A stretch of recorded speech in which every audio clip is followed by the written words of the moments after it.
हरे कृष्णा प्रभु जी, हरे कृष्णा माता जी, आप सभी के चरणों में दंडवत प्रणाम। तो एक प्रश्न आया है कि मैं पीजी में रहता हूँ तो मैं बिना प्याज लहसुन का खाना नहीं बना सकता हूँ, और मैंने देखा है कि जैन होटल में प्योर वेज खाना मिलता है बिना प्याज लहसुन का। तो क्या मैं जैन होटल का खाना भोग लगा करके खा सकता हूँ? तो ये जो व्यक्ति हैं जो प्रश्न पूछ रहे हैं, ऑफ कोर्स इन्हें भी कहीं ना कहीं डाउट है ही कि नहीं लगा सकता, इसीलिए क्वेश्चन पूछ रहे हैं। अगर ऐसा इंटेंशन है तो बहुत अच्छी बात है। और भगवत गीता के जैसे चैप्टर 3 में वर्स नंबर 12 में भी भगवान श्री कृष्ण खुद ही बोलते हैं कि जो व्यक्ति अपनी इंद्रियों की तृप्ति के लिए भोजन बनाते हैं और उसे खाते हैं वे वास्तव में पाप ही खाते हैं, है ना। तो अगर इस श्लोक से डरे हुए हैं तो बहुत अच्छी बात है है ना। तो क्या हमें जैन होटल का खाना जो कि प्योर वेजिटेरियन ही है उसे भोग लगा करके खाना चाहिए? तो आंसर है हाँ, आप ऐसा कर सकते हैं, लेकिन अगर आपके पास कोई भी एक और एक्स्ट्रा ऑप्शन हो तो नहीं कर सकते, है ना। बिल्कुल, हमें भगवान को बाहर का खाना बिल्कुल भी भोग में नहीं लगाना चाहिए।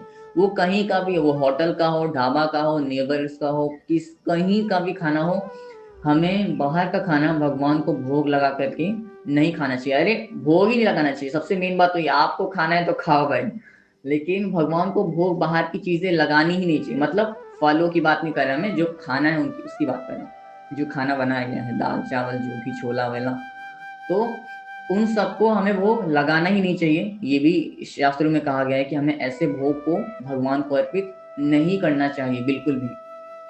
अब जैसे आपने प्रश्न पूछा है, तो अगर आपके पास कोई एक भी ऑप्शन हो ना कि आप ट्राई कर सकते हैं कि हाँ आप बना करके भोग लगा सकते हैं, तो आपको ऐसा करना चाहिए, और ऐसा ही करना चाहिए। बिल्कुल हमें भोग खुद से ही तैयार करके उसे अच्छे से प्लेन के साथ बना करके प्रिपेयर करके भगवान को भोग लगाना चाहिए। बिल्कुल हमें ऐसा ही करना चाहिए। लेकिन अगर पॉसिबल नहीं हो पा रहे हैं आपसे, तो आप ऐसा कर सकते हैं। लेकिन अब जैसे भोग भी है, तो भोग को भी लगाने के लिए बहुत सारी 5 स्टेट होती है, मतलब, है ना, कि भोग को लेने जो व्यक्ति गया है उस व्यक्ति का इंटेंशन कैसा है। आप गए हो या फिर आपने किसी को भेजा हो कि आप जाओ ये लेके आओ, हम भगवान को भोग लगा करके पाएंगे।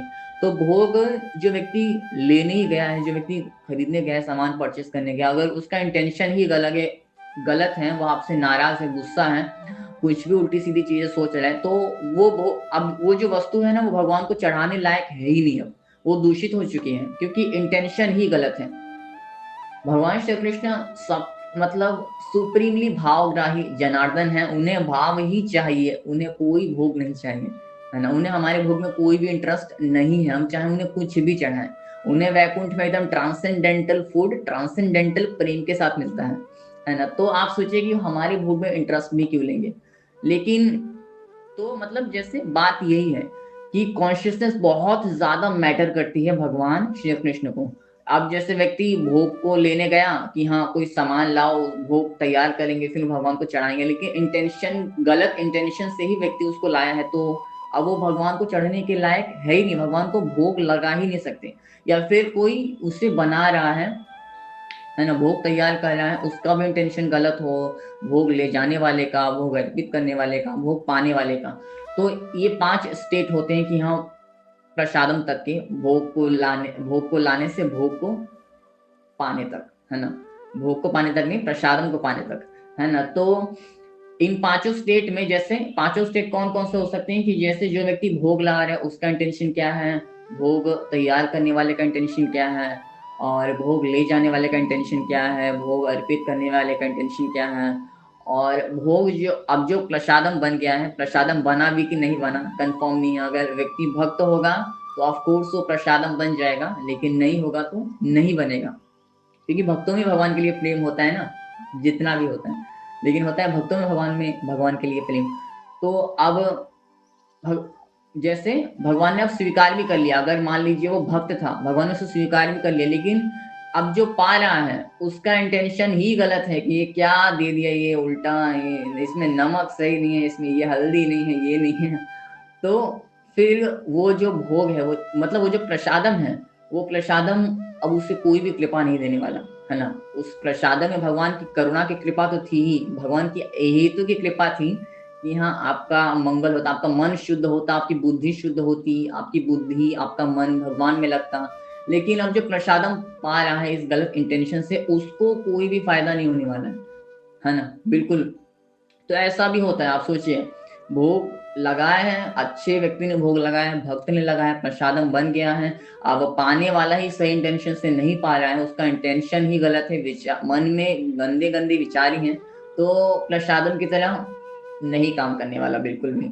वो व्यक्ति सिर्फ एक वस्तु ही पा रहा है, वो प्रसादम नहीं पा रहा है। तो आपके साथ भी ऐसा हो सकता है, बिल्कुल, है ना। आप लगाए हो भोग, क्या पता अब अच्छा हो, बना ना हो, उसमें कुछ नमक हो वगैरह आगे पीछे हो, तीता वगैरह आगे पीछे हो, तो आप पाएंगे आपका इंटेंशन गलत हो, तो फिर वो तो आप सिर्फ वस्तु ही पा रहे हैं, प्रसाद तो पा नहीं रहे हैं। लेकिन भगवान ने तो बोला है कि हमें प्रसाद ही पाना है ना। मतलब भगवान ने ऐसा पर्टिकुलरली नहीं बोला है, लेकिन हमें तो प्रसाद ही पाना है ना। तभी तो हम पाप से मुक्त रहेंगे, है ना।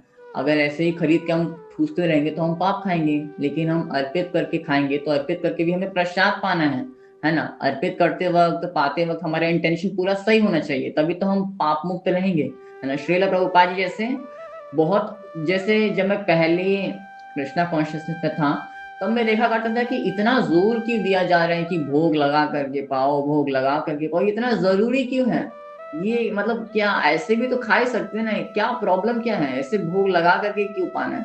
तो जब मैंने भगवत गीता पढ़ी, है ना, थोड़ा प्रैक्टिस किया कृष्णा कॉन्शियसनेस से, तो मुझे समझ में आया कि हाँ अब क्या बात हो रही, अब समझ में आया मुझे। वरना पहले तो मैं भी यही सोचता था कि ऐसा क्यों। तो मेन गेम प्रेम का है ना।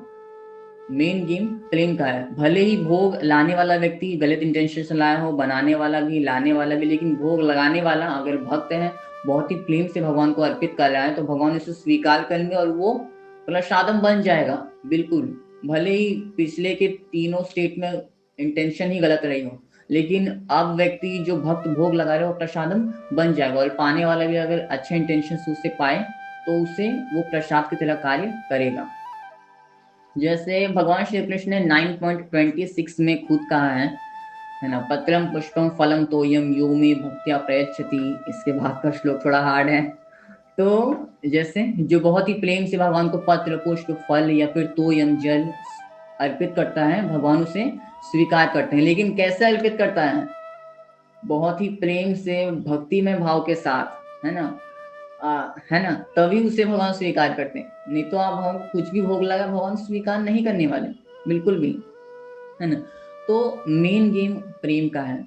अभी जैसे कलयुग, अभी जो हाल हो रुखा हो चुका है ना कलयुग का, उसमें ये पांचों स्टेट में सबकी इंटेंशन सही रहे, जो भी पांचों कार्य कर रहे हैं, ये पॉसिबल ही नहीं है, बिल्कुल। हाँ ये मंदिर में पॉसिबल है, मंदिर वगैरह में, लेकिन घर पे ऐसा होता ही नहीं, क्योंकि घर पे सब थोड़ी ना भक्त हैं, है ना। सबकी इंटेंशन गलत होती है ना। लाने वाले की या फिर बनाने वाले की, भोग लगाने वाले की, पाने वाले की, ऑफ कोर्स ऐसा ही होता है। लेकिन अब ये बहुत अच्छा लगता है सोच के कि हाँ, नॉर्मल लोग भी जो है वो प्रसादम को थोड़ा थोड़ा बहुत इज्जत तो करते हैं। हाँ, वो प्रसादम की पूरी महिमा नहीं जानते, लेकिन हाँ प्रसादम को प्रसादम की तरह पाते तो हैं, बिल्कुल नॉर्मल लोग ऐसा करते हैं। तो उन्हें तो प्रसादम का फायदा हो ही रहा है, इसलिए तो प्रभुपाद जी ने प्रसादम मतलब वितरण पे बहुत जोर दिया है कि प्रसादम जितना हो सके बांटो, है ना। क्योंकि उसे पाने से भक्ति एक दिन हृदय में से निकलेगी, भक्ति हृदय में चमकेगी एक दिन, है ना। तो जैसे कलयुग में अब ऐसा है, प्रसादम पाने वाले तो सही से ही पा लेते हैं, डर डर के मारे कि हाँ भाई सही से पालो, सीधे सीधे, वरना, है ना। तो सब सीधे सीधे पा लेते हैं, लेकिन उसको बनाते वक्त कुछ ग्रज रहा हो किसी के प्रति, तो ऐसे बहुत सारे पॉसिबिलिटीज होते हैं, मैं क्या क्या आपको गिनाऊं, है ना। तो इस तरह से बहुत सारी पॉसिबिलिटीज होती हैं, और ये भी बहुत मैटर करती है कि हमें बिल्कुल भी हमारा इंटेंशन खराब नहीं होना चाहिए। और अगर एक भी इंटेंशन किसी भी पांचों स्टेट में खराब रहे, तो भगवान उससे बिल्कुल भी उस भोग को स्वीकार नहीं करते हैं, और ये शास्त्रों में पूरा दिया गया है ना। शास्त्रों में पूरा दिया गया है। जैसे हमारे हिजगीज अमोघ लीला प्रभु जी बताते हैं कि अगर पिछले के चारों इंटेंशन भी गलत हो, जैसे ये तो हमारे ऋषिकेश प्रभु जी ने बताया है कि अगर पांचवें स्टेट में जैसे कोई व्यक्ति पा ही रहे प्रसादम को, लेकिन इसे भगवान की कृपा मान के पा रहे हैं कि हाँ भगवान की ये कृपा है, उन्होंने मुझे ये दिया है ना। इससे मेरा ही मन, मेरी बुद्धि शुद्ध होगी, मेरा मन, मेरी बुद्धि भगवान की भक्ति में लगेगी, उस इंटेंशन से पा रहा है, तो वो प्रसादम ही पा रहा है, बिल्कुल, वो कोई वस्तु नहीं पा रहा है ना, वो बिल्कुल प्रसादम पा रहा है। ये और एक और बात मैं जैसे शेयर करना चाहूंगा कि जैसे इस दुनिया में जैसे कोई भी चीज हो, कोई भी वस्तु हो, है ना, कोई भी चीज हो, आपका इंटेंशन पूरा सही होना चाहिए, क्योंकि ये पूरा ब्रह्मांड, ये आध्यात्मिक जगत हो या भौतिक जगत हो, सब भगवान श्री कृष्ण की ही संपत्ति है ना, भगवान श्री कृष्ण का ही है सब कुछ, है ना। और यहाँ पे ये बहुत जरूरी है कि आपका इंटेंशन हर एक जगह पे, सिर्फ भोग लगाने में ही नहीं, हर एक जगह पे आप भक्ति कर रहे हो, कहीं भी हो, कुछ भी कर रहे हो, आपका अगर इंटेंशन सही होगा ना, तो भगवान की जितनी भी शक्तियां हैं आपके अनुकूल रहेंगी, आपका मंगल करेंगी और आपको हेल्प करेंगी कि हाँ आप भगवान के पास जाओ। भगवान की माया शक्ति हो चाहे योग माया शक्ति हो, महामाया हो चाहे योग माया हो, दोनों के दोनों आपकी हेल्प करेंगे और आपको भगवत धाम वापस जाने में आपकी मदद करेंगे। लेकिन आपका इंटेंशन, कहीं भी आप रहें, कोई भी कार्य करिए, वो इंटेंशन आपका सही होना चाहिए, बिल्कुल। तो अब जैसे जैन होटल में तो कौन से इंटेंशन से खाना बना रहे हैं लोग, वो तो हमें पता नहीं है, लेकिन अगर आपके पास कोई भी ऑप्शन नहीं है तो आप भोग लगा सकते हैं, लेकिन आप भक्ति डेवलप करिए अपने हृदय में, है ना। आप भगवान श्री कृष्ण के प्रति प्रेम को डेवलप करिए और उससे फिर उसी प्रेम और भक्ति के साथ भगवान को अर्पित करके पाइए, तब ये बेटर रहेगा। लेकिन अगर आप सिर्फ ऐसा ही सोच के ये कर रहे हैं कि हाँ मुझे भाई पाप ना लगे, मुझे भाई पाप ना लगे, और फिर उसे खाली बस अर्पित करके ही पाए, तो प्रसादम नहीं होगा, वो आपको पाप ही लगने वाला है, क्योंकि आपने बस ऐसे रख दिया, उसे उठा के आप खाने लगे, तो क्या वो क्या किया आपने, कुछ नहीं किया, है ना। तो इसके लिए भक्ति होनी चाहिए कि अगर आप पूरे पाप से बचना चाहते हैं, आप पाप से आपको अलग से बचने का प्रयास ही क्यों करना, आप भक्ति करिए ना। आप भक्ति करेंगे, पाप से अपने आप दूर ही रहेंगे, आपसे होगा ही नहीं पाप, बिल्कुल, है ना।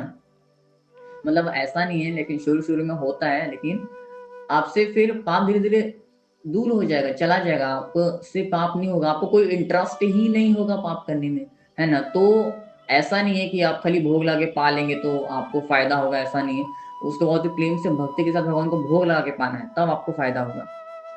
मीन्स फायदे में भी स्पिरिचुअल फायदा होगा, है ना, मटेरियल फायदे की बात नहीं कर रहा, है ना। तो स्पिरिचुअल फायदा होगा, आपकी बुद्धि, आपका मन शुद्ध होगा भगवान की भक्ति करने के लिए। तो जैसे मैटर प्रेम करता है ना, और कॉन्शियसनेस भी बहुत मैटर मैटर करती है, लेकिन उसके भी ऊपर क्या आता है, प्रेम आता है। अब जैसे आज तो ऐसा ही होता है कि कितने सारे मंदिर हैं, कितने सारे गौशाले, क्या क्या पता नहीं क्या क्या हैं, उन सब जगह भोग लगाते हैं और उसे दिया जाता है, लेकिन वो भगवान स्वीकार करते ही नहीं है ना। वहां पे कोई ढंग का व्यक्ति तो, कोई भक्त तो दिखते ही नहीं है वहां पे, है ना। भक्त हो तभी तो भगवान स्वीकार करेंगे, लेकिन आज एकदम नॉर्मल सा हो गया है, भगवान को बस रख दो कैसे भी करके, है ना।